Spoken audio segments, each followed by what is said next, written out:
आज 10 अक्टूबर सैटरडे का दिन है और आज इजराइल की सिक्योरिटी कैबिनेट मिल रही है और इस मुलाकात के अंदर सिक्योरिटी कैबिनेट वाले क्या करेंगे कि ईरान को जवाब कैसे देना है इस पे बात करेंगे। यानी ईरान ने जो इनके ऊपर 200 से ज़्यादा मिसाइल्स मारे हैं तो इनकी बेइज्जती हुई है। अब ये कह रहे हैं इसको रिटालिएट हमने कैसे करना है, जवाब कैसे देना है, इस पे बहस होगी, इस पे वोटिंग होगी। अब ऑप्शंस इनके पास है लिमिटेड वैसे। एक तो बाइडेन एडमिनिस्ट्रेशन ने इनको 2 चीज़ें करने से मना किया है। एक तो बाइडेन एडमिनिस्ट्रेशन ने उन्हें कहा है कि भाई आपने ईरान का जो न्यूक्लियर फैसिलिटीज़ हैं उनके ऊपर हमला नहीं करना, और दूसरा आपने उनकी तेल की फैसिलिटीज़ के ऊपर हमला नहीं करना। अब इसकी वजूहात तो खैर क्लियर हैं। न्यूक्लियर फैसिलिटीज़ के बारे में वो कहते हैं कि उनकी जो असल न्यूक्लियर फैसिलिटीज़ हैं वो अंडरग्राउंड है, ज़मीन के नीचे हैं, पहाड़ों के नीचे हैं, बहुत ज़्यादा ऊपर बहुत बड़े बड़े पहाड़ हैं, उन पहाड़ों के भी नीचे बहुत ज़्यादा नीचे उनकी न्यूक्लियर फैसिलिटीज़ बनी हुई हैं। तो ऐसे आपके पास वेपन्स ही नहीं है जो कि उनकी न्यूक्लियर फैसिलिटीज़ को ख़त्म करें। लेकिन अगर जवाब में उन्होंने रिटालिएशन कर दी ना, आपका हमला तो अनसक्सेसफुल रहेगा। या तो हो सकता है आप छोटी मोटी जो उनकी न्यूक्लियर फैसिलिटीज़ हैं जो कि ऊपर ज़मीन पे सरफेस पे बनी हुई हैं उनको ख़त्म करते हैं, इट इज़ पॉसिबल। लेकिन अगर उन्होंने रिटालिएशन में आपके न्यूक्लियर जो एसेट्स हैं उनको उड़ा दिए तो उनके पास कैपेबिलिटी है। एक तो अमेरिका ने इस वजह से मना कर दिया। दूसरा, अमेरिका ने कहा है कि आपने ईरान के तेल की फैसिलिटीज़ पे भी अटैक नहीं करना, क्योंकि तेल की फैसिलिटीज़ पे अगर आप अटैक करेंगे तो दुनिया में तेल की जो मार्केट है वो धपड़धूस हो जाएगी, ऊपर नीचे हो जाएगी, और इसका असर फिर यूरोप के अंदर और बाकी जगहों पे अमेरिका के जो इत्तेहादी हैं उनके ऊपर भी पड़ रहा होगा। तो इन 2 चीज़ों से अमेरिका ने उनको मना किया हुआ है। लेकिन अब तक हमने देखा है कि बाइडेन एडमिनिस्ट्रेशन को तिगनी का नाच नेतन्याहू ने नचाया हुआ है। यानी जो नेतन्याहू कहता है वही होता है। बाइडेन एडमिनिस्ट्रेशन की जो बातें हैं उनको ज़्यादा वो सीरियसली नहीं लेते। अब देखना यह है कि इनके मना करने के बावजूद भी वो किस तरह का हमला ईरान के ऊपर करते हैं। CNN ने रिपोर्ट किया है कि Israel security cabinet to vote on Iran response sources, और आगे वो कहते हैं कि Israel security cabinet will vote Thursday on its response to Iran's ballistic missile attack, an Israeli official told CNN। Earlier defence minister Yoav Gallant said the retaliation would be powerful, precise and above all surprising। अचानक से हमला कर देंगे, बड़ा हमला करेंगे और powerful किस्म का हमला करेंगे, ये योव गैलेंट का कहना है। अच्छा, व्हाइट हाउस वालों ने कोई डिटेल्स इजरायली हमले के बारे में देने से इनकार कर दिया। इनको पता है कि ये क्या करने जा रहे हैं लेकिन वो बता नहीं रहे। वो कहते हैं the White House gave no details of Israel's planned response to Iran after President Joe Biden held a direct 30-minute phone call with Israeli counterpart Binyamin Netanyahu, their first conversation in weeks. अच्छा, in weeks से क्या मुराद है? इनकी लंबे अरसे के बाद इसको फ़ोन की है। बाइडेन तपा हुआ था ना कि मुझसे पूछे बिना ये अपनी ही मनमानी करते फिर रहे हैं। लेकिन ये जो 30 मिनट की कॉल थी इसके बारे में थोड़ा सा आपको बता दूं। CNN ने नहीं लिखा लेकिन मैं आपको एक एडिशनल चीज़ बता देता हूं। ये फरमाइशी प्रोग्राम था, ये कॉल हुई नहीं है, करवाई गई है। नेतन्याहू ने खुद करवाई है। नेतन्याहू ने क्यों करवाई है? क्योंकि ये इस पर बात नहीं कर रहा था, बाइडेन इससे बात नहीं कर रहा था। यानी बाइडेन इससे खफा है कि ये अपनी मनमानी करता फिर रहा है। तो लंबे अरसे से लेके कई हफ्ते गुजर गए, बाइडेन इससे बात नहीं कर रहा था। और on top of that Gaza war और बाकी जो वहाँ पर रीजन के अंदर कन्फ्लिक्ट चल रही है जिसमें इजराइल इन्वॉल्व है, इसको डिस्कस करने के लिए इन्होंने क्या किया, अमेरिकन ने, कि योव गैलेंट को बुला लिया वहाँ पे अमेरिका के अंदर, उसको बुलवा लिया योव गैलेंट को, इनका जो डिफेंस मिनिस्टर है इजराइल का।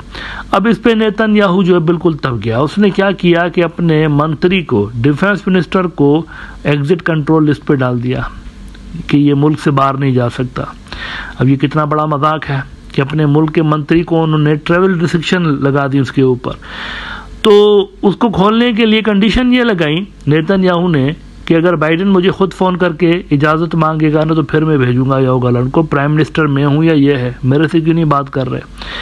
तो उसके बाद ये फरमाइशी कॉल हुई है असल में। लिहाजा मुझे नहीं पता कि इजरायली इनकी बात सुनेंगे या नहीं सुनेंगे। अब तक का ट्रैक रिकॉर्ड यही बता रहा है कि अमेरिका की बात वो कम सुनता है।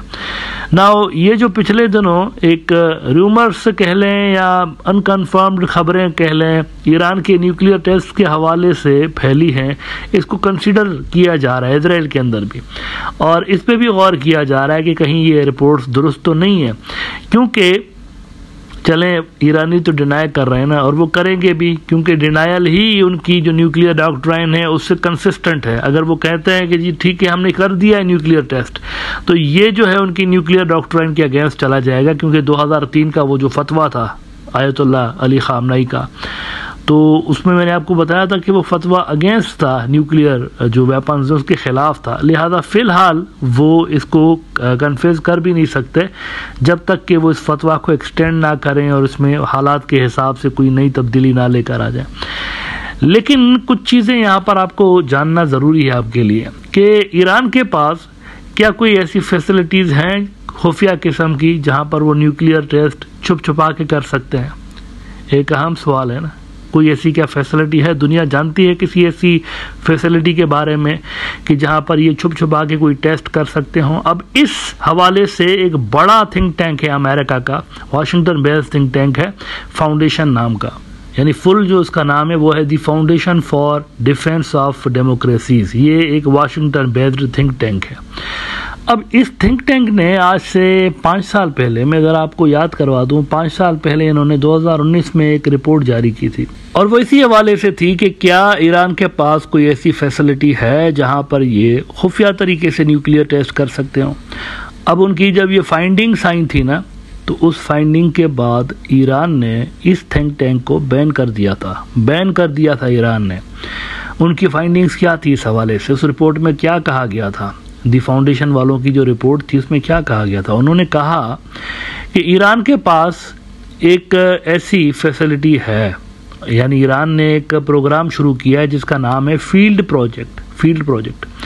और फील्ड प्रोजेक्ट में उन्होंने कहा कि ईरानी जो हैं वो अंडरग्राउंड न्यूक्लियर टेस्टिंग साइट्स बना रहे हैं। अच्छा, किस जगह पे बना रहे हैं? ये सबसे इंपॉर्टेंट बात है, किस जगह पे? उन्होंने कहा कि ये जो ईरानी है ना, ये सेमनॉन का जो इलाका है इनका, वहाँ पे एक ऐसी फैसिलिटी बना रहे हैं सेमनॉन के इलाके पे। अब सेमनॉन का इलाका कौन सा है?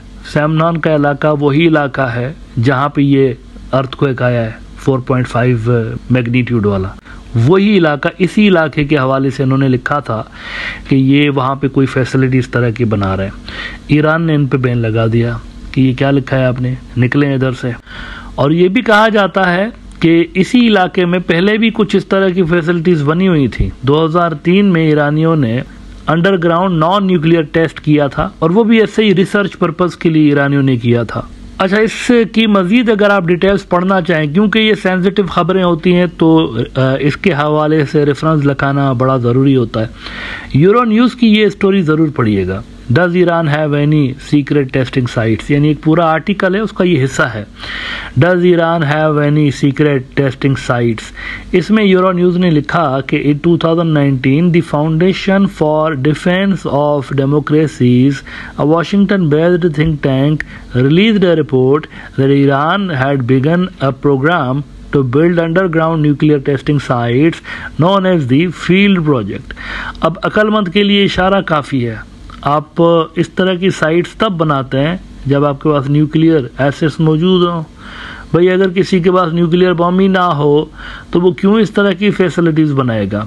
इसका मतलब अगेन ये कंफर्म होता है कि शायद कुछ तो है ऐसा जिसके बारे में वेस्ट को पता नहीं है और इजराइल को पता नहीं, इसीलिए अमेरिकन बार बार वार्न कर रहे हैं। अब आपको समझ में आ जाना चाहिए कि अमेरिकन क्यों बार बार वार्न कर रहे होते हैं, क्योंकि इनके पास जो इन्फॉर्मेशन है वो बाकी के रीजन के जो मुल्क हैं उनसे ज़्यादा होगी। ऑब्वियसली इनके पास ज़्यादा टेक्नोलॉजी है, इनके पास ज़्यादा रिसोर्सेज हैं अमेरिकन के पास, और ऑन टॉप ऑफ दैट ये बहुत ज़्यादा फोकस रखते हैं ईरान के ऊपर, तो शायद इनके पास जो इन्फॉर्मेशन है वो नेतन्याहू से ज़्यादा है। इसीलिए ये बार बार इनको एक्सपर्ट एडवाइस देते रहते हैं कि ऐसा करिए, ऐसा ना करिए। लेबनान के हवाले से भी ये इसी वजह से इनको एडवाइजेस देते रहते हैं कि वहाँ मत घुसिए। ये जो बार बार अमेरिका टोकता है वो इसी वजह से इनको टोक रहा होता है, क्योंकि जो अमेरिकन जानते हैं वो नेतन्याहू नहीं जानता।